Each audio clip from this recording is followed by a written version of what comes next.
Bharatiya Janata party के कार्यकर्ता के रूप में जब मैं हॉस्पिटलाइज था तो एम्बुलेंस से जाकर विधानसभा में भाजपा के निर्देश के अनुसार द्रौपदी मुर्मू के पक्ष में मतदान किया था, जिसको पूरा हिंदुस्तान की चैनल देख रही थी।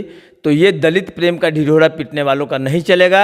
भाजपा के कार्यकर्ता, भाजपा के विधायक और जो राष्ट्रपति के चुनाव में मतदाता थे, वो कार्यकर्ता, हमारे जैसा कार्यकर्ता स्ट्रेचर पर चढ़ के और पूरे शरीर में बैंडेज लपेटा हुआ था, उस स्थिति में जाकर भी द्रौपदी मुर्मू को मतदान किया। तो ये बरगलाने वाली बात विपक्ष की नहीं चलने वाली है। नमस्कार, आप देखना शुरू कर चुके हैं लाइव सिटीज और मेरा नाम रंजीत कुमार है। संसद भवन के उद्घाटन से पूर्व अब सियासत तेज हो गई है। इसी बीच सीतामढ़ी के जेडीयू सांसद सुनील कुमार पिंटू के द्वारा पीएम मोदी पर किए गए टिप्पणी के बाद लगातार अब सियासत तेज हो गई है और बीजेपी के द्वारा कई आरोप प्रत्यारोप लगाए जा रहे हैं। इसी बीच हमारे साथ सीतामढ़ी नगर विधायक डॉक्टर मिथिलेश जी हैं, उनसे हम जानते हैं कि आखिर उनका क्या इस संदर्भ में कहना है। देखिए, संसद भवन जो बना वो देश का एक ऐतिहासिक उदाहरण है। जो अंग्रेज़ों के द्वारा बनाया गया संसद भवन था, उस संसद भवन का हम लोग दूसरे चीज़ में उपयोग करके आज़ादी के अमृत वेला में नए संसद भवन का निर्माण हुआ है और ये अपने लिए, देश के लिए गौरवशाली क्षण है और संपूर्ण देश को इस पर गर्व है कि आज़ादी के अमृत वेला में अपना संसद भवन बना।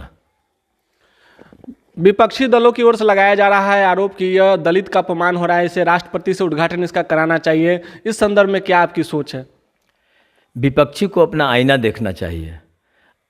जब माननीय राजीव गांधी जी प्रधानमंत्री थे, उस समय संसद भवन में विस्तारित पुस्तकालय भवन बना था, उसका भी उद्घाटन माननीय राजीव गांधी जी ने किया था।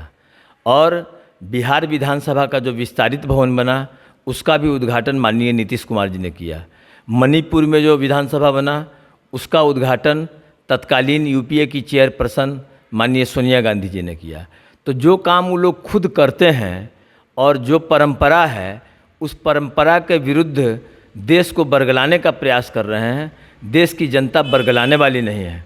जैसे विदेशी पत्रकार मोहम्मद गजनबी एक लुटेरा था।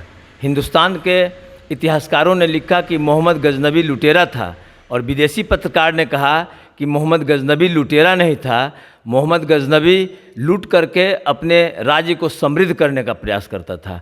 तो इस प्रकार तथ्यों को तोड़ मरोड़ के रखने का प्रयास विपक्षी का है देश के सामने, जो नाकाम होगा। और विपक्षी पार्टी को ये सोचना चाहिए कि देश का जब गौरवशाली क्षण है, उस क्षण का साक्षी बनना चाहिए। और वो कह रहे हैं द्रौपदी मुर्मू जी का और दलित का विरोध करती है भाजपा। द्रौपदी मुर्मू जी को किसने बनाया उम्मीदवार? माननीय प्रधानमंत्री नरेंद्र मोदी जी ने उम्मीदवार बनाया। उस समय विपक्षी पार्टी द्रौपदी मुर्मू जी के विरोध में मतदान किए। और देशवासी को ये जानकारी है कि जैसे कहा जाता है कि भाजपा मुस्लिम विरोधी है, तो भाजपा मुस्लिम विरोधी नहीं है। भाजपा राष्ट्र के प्रति जिनका समर्पण है, उसका प्रेमी है। जब माननीय प्रधानमंत्री अटल बिहारी वाजपेयी देश के प्रधानमंत्री थे, उस समय एपीजे अब्दुल कलाम को माननीय प्रधानमंत्री अटल बिहारी वाजपेयी और भाजपा ने उम्मीदवार बनाया और उस समय में कांग्रेसी विरोध किए। तो कांग्रेसी कैसे मुस्लिम प्रेमी हो गए? आज द्रौपदी मुर्मू जी उम्मीदवार बनी, तो द्रौपदी मुर्मू जी के उम्मीदवार बनने के बाद कांग्रेसियों ने विरोध किया, विरोध में मतदान किया। तो ये उनका कैसा दलित प्रेम है? ये परंपरा है कि प्रधानमंत्री जी उद्घाटन करते हैं और उस परंपरा का निर्वहन भारतीय जनता पार्टी करती है। भारतीय जनता पार्टी के ऊपर ये लोग जो आरोप लगा रहे हैं, ये आरोप निराधार है।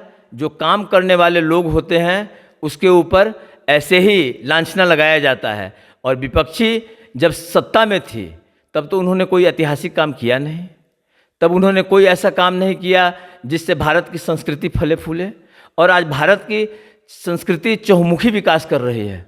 भारत का जो परंपरा है, भारत की जो सांस्कृतिक विरासत है, उन सांस्कृतिक विरासतों का समृद्ध करने का काम आज माननीय प्रधानमंत्री नरेंद्र मोदी जी कर रहे हैं।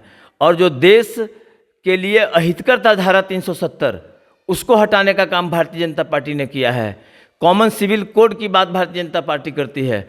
और भारतीय जनता पार्टी हमेशा से तेरा वैभव अमर रहे माँ, हम दिन चार रहे न रहें, इस विचारधारा पर चलने वाली पार्टी है। और उसके कार्यकर्ता राष्ट्र को विश्व गुरु के रूप में स्थापित करने के लिए अनवरत प्रयास करने वाले कार्यकर्ता होते हैं। विपक्षियों की तरह सत्ता लोलुप नहीं होते हैं। माननीय प्रधानमंत्री जी ने पिछले दिनों संबोधन किया था देश को, उसमें कहा था कि हम लोगों के दिलों को जीतने के लिए काम करते हैं, सत्ता के लिए नहीं काम करते हैं। और ये विपक्षी पार्टियां भ्रांति फैलाकर लोगों को गुमराह करने का काम करती है, ये सब चलने वाला नहीं है। देश की जनता पूरा समझ चुकी है कि आदरणीय प्रधानमंत्री नरेंद्र मोदी जी का जो 9 साल का कार्यकाल रहा, इस 9 साल के कार्यकाल में भारत ने सभी क्षेत्रों में, विज्ञान के क्षेत्र में, विकास के क्षेत्र में, ट्रेन के क्षेत्र में, शौचालय के क्षेत्र में, सड़क के क्षेत्र में, शिक्षा के क्षेत्र में, सांस्कृतिक धरोहरों को संजोने के क्षेत्र में और भारत को विश्व गुरु के रूप में स्थापित करने के दिशा में नरेंद्र मोदी चल पड़े। और संपूर्ण विश्व नरेंद्र मोदी का नेतृत्व मानती है। और आज भी जब सभी नेताओं का अंकेक्षण होता है तो उसमें नरेंद्र मोदी जी का सबसे ज़्यादा प्रतिशतता मिलता है। मतलब नरेंद्र मोदी जी का काम मॉडल काम बन रहा है। और भारत के विकास की जो धाराएं हैं वो भारत के विकास की धारा मॉडल धारा के रूप में बनती जा रही है और विश्व उसका अनुसरण करने वाले हैं। विपक्षी पार्टी इस गलतफहमी में न रहें कि हिंदुस्तान के वासियों को बरगला करके गलत तरीके से बात को तोड़ मरोड़ करके जैसे विदेशी पत्रकार लोग करते थे उस प्रकार करेंगे और भारत की जनता समझ जाएगी ये चीज़ नहीं चलने वाला है। इस गफलत में वो न घूमे। भारतीय जनता पार्टी के कार्यकर्ता के रूप में जब मैं हॉस्पिटलाइज था तो एम्बुलेंस से जाकर विधानसभा में भाजपा के निर्देश के अनुसार द्रौपदी मुर्मू के पक्ष में मतदान किया था, जिसको पूरा हिंदुस्तान की चैनल देख रही थी। तो ये दलित प्रेम का ढिढोरा पीटने वालों का नहीं चलेगा। भाजपा के कार्यकर्ता, भाजपा के विधायक और जो राष्ट्रपति के चुनाव में मतदाता थे, वो कार्यकर्ता, हमारे जैसा कार्यकर्ता स्ट्रेचर पर चढ़ के और पूरे शरीर में बैंडेज लपेटा हुआ था, उस स्थिति में जाकर भी द्रौपदी मुर्मू को मतदान किया। तो ये बरगलाने वाली बात विपक्ष की नहीं चलने वाली है। तो ये थे हमारे साथ सीतामढ़ी के नगर विधायक डॉक्टर मिथिलेश जी। क्या कहा उन्होंने, आपने साफ साफ सुना। उन्होंने स्पष्ट रूप से कहा है कि विपक्षी दलों के द्वारा वह दलित प्रेम कहाँ गया जब राष्ट्रपति की उम्मीदवार द्रौपदी मुर्मू थी, जब उनका विरोध किया गया था। तो बने रहे लाइव सिटीज के साथ। अभी तक आपने हमारा Facebook channel, YouTube channel subscribe नहीं किया है तो ज़रूर करें।